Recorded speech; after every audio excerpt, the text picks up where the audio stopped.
Hello, everyone. So my name is Matthew Lehane, and I am a transportation planner with the Fredericksburg Area MPO, or FAMPO. So I'm going to go through 3 projects today that I've been working on over the past several months and kind of just talk through each of them.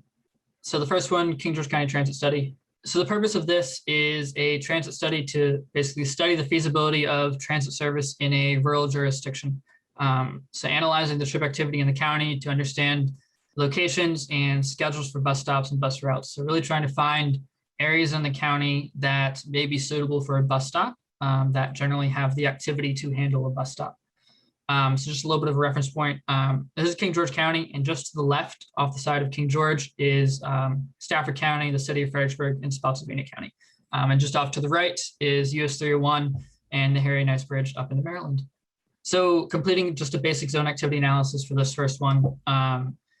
And basically doing it off a 1.5 square mile hexagon zone set and analyzing each of those zones for a 1 hour time period between 5 a.m. and 11 p.m.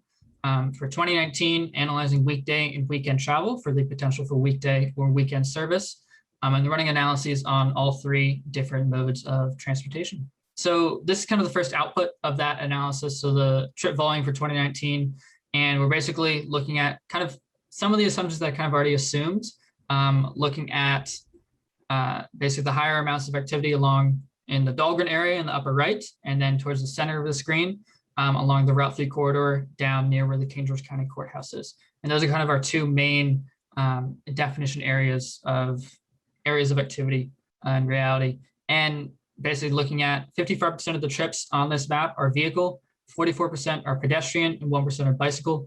And I'll talk a little bit later on why 40% of the trips were pedestrian. And then the second analysis here was completing a similar zone activity analysis, instead this time doing it for all of King George County and using the 15-minute time period function for the same 5 a.m. to 11 p.m. and then the same 2019 weekday weekend, and then just running this on vehicle activity. So basically using this to understand kind of the weekday and weekend activity within the county and the times that people are most moving about. So basically understanding that around between 6 and maybe 7:30 a.m. you have your peak of commuters mostly during the weekdays, and then it kind of dies down. And then you have your peak in the afternoon, your peak hour between 4:30 and 5:30 p.m. of people traveling around or going home from work. And then you see kind of a little bit different on the weekend, more so just a slight increase, plateau, and then decrease. And most people are active around the lunchtime periods. So this is really helping to identify times that a bus route could run, for specifically looking at commuter service. When a commuter service could run, that would pick up potentially the most number of trips.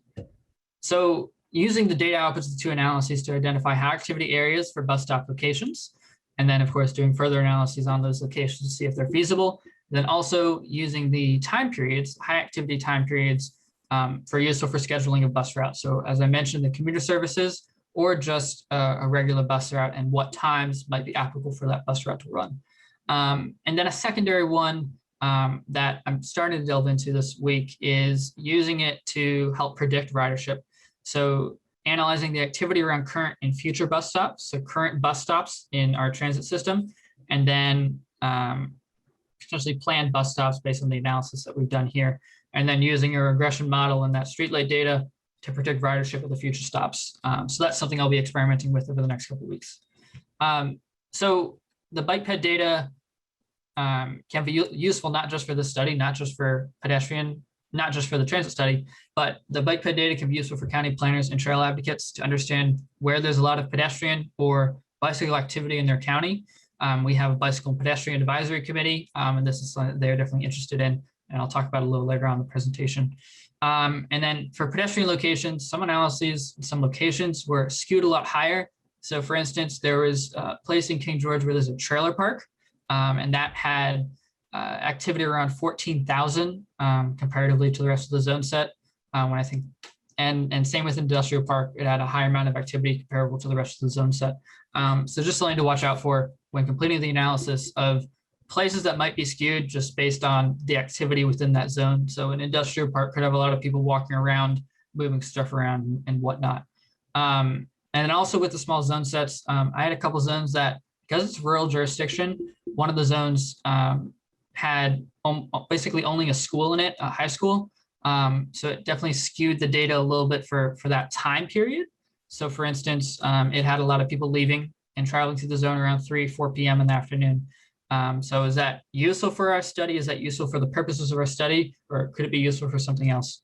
And then for all me, my analysis currently using 2019 instead of 2020 data because of COVID. Just there's differences in the data sets. So we're sticking with 2019 for now, and see kind of how the 2021 data looks like. So the next one are kind of two different analyses, but origin, destination, and homework work location analyses, basically for all of the FAMPO region. As you can see on the map on the right, that is the FAMPO region, the city of Fredericksburg, Stafford County, and Spotsylvania County. So basically, this is an overarching effort to understand travel patterns in the Fredericksburg region. Specifically for this analysis I'm going to talk about, we're looking at selected locations of activity centers, and then we'll also look at home and work locations using the home and work locations function. So this is a pretty big analysis to run because we're trying to get some overall data for travel to kind of arguably one of the major shopping centers in our region, if not the largest shopping center in our region, right along one of the most traveled locations in the region along I-95. So we kind of did a larger analysis of FAMPO block groups. So just block groups for our specific 3 localities, and then county polygons because we didn't necessarily mind the detail for the outside localities. And then drawing the polygon around Central Park Shopping Center. And then looking at, we didn't look just at Central Park. We also looked at several other locations in the region, but for this analysis, I'm just going to talk about Central Park. 1 hour time periods, 2019, weekday, weekend, and then running analyses just on vehicle trips. Although there are, we did look at bicycle and pedestrian trips too there, and there are some, but not a lot compared to the vehicle trips. And really for the purposes of this, we're looking at vehicle travel, especially to and from I-95. We found that 83% of the trips visiting Central Park come from our region, most of those within the Fredericksburg urban area. So the area around the city of Fredericksburg, Spotsylvania County, and Stafford County. And then 17% of those come from outside of the FAMPO region. So Caroline County, in kind of the middle right there where you see the Bowling Green wording, that's Caroline County, 4% of trips. So assuming that Central Park is the closest major shopping destination for them, similar for King George County, just north of there, as well as Orange County and Prince William County. Actually, we had a good amount of people coming from there. So you can see the 3D analysis on the right, and a pretty interesting way of visualizing the data. So the second analysis we did was the home and work locations. So this was a little bit different, using it on our transportation analysis zones.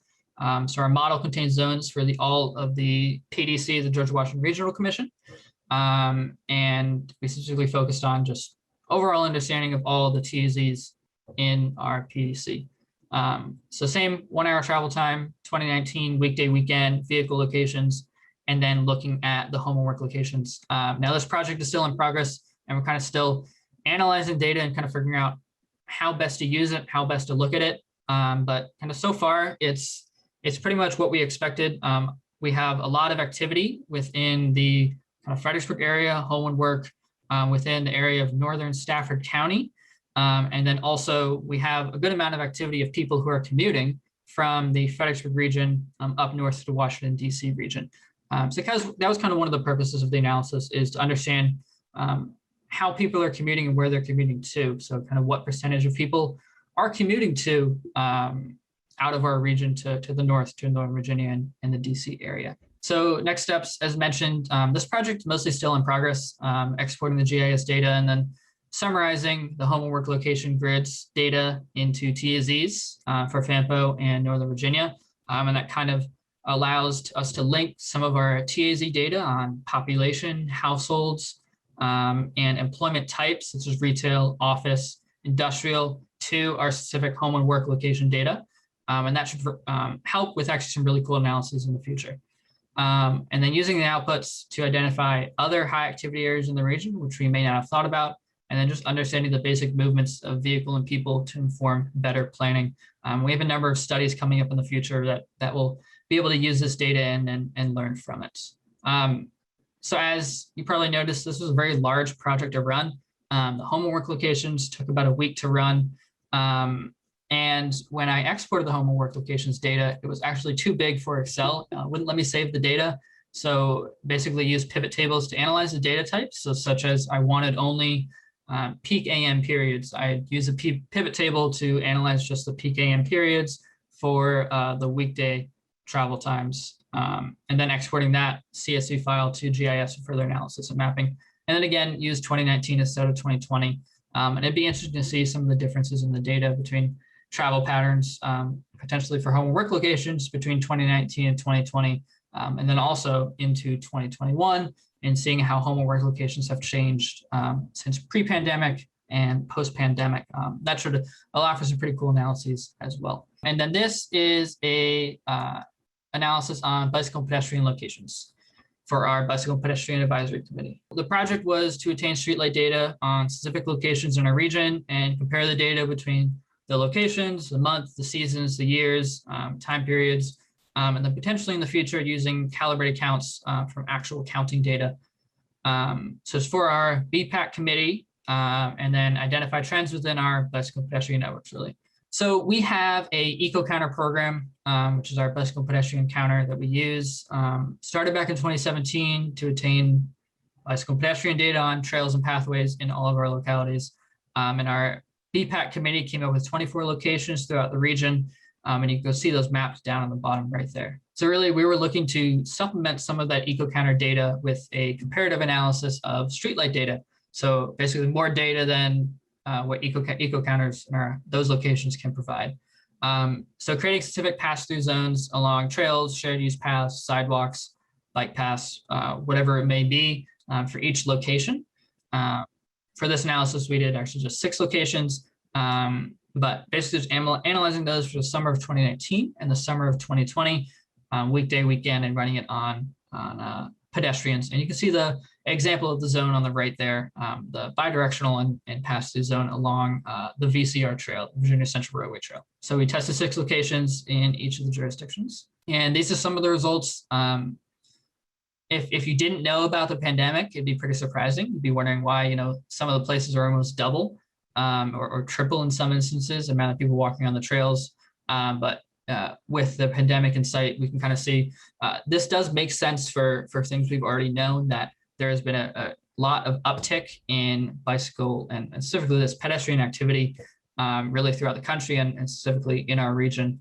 And of course, this is for the summer months, so it's kind of peak period for all of our trails and pathways. Basically, we're looking to further this program to analyze the StreetLight data for various locations, so expanding it to those 24 locations, plus some, as other localities or organizations want to look at the data for our BPAC, and then analyzing those with a report or some sort of presentation of the BPAC for day, month, or year, to basically compare the data and understand trends in the travel. So look at 2021 data as we're getting to the summer months of, we saw this big uptick in 2020. Is that holding? Is there still a lot of people on the trails, or is it kind of going back down to pre-pandemic levels? That'll be one of the interesting things to see in the future. And then potentially using calibrated counts. Currently only have one counter, one eco counter, but that could be something we potentially expand in the future. But for now, just one counter, so we're not doing that. You need kind of multiple counters to get a good set of data for our calibrated count locations.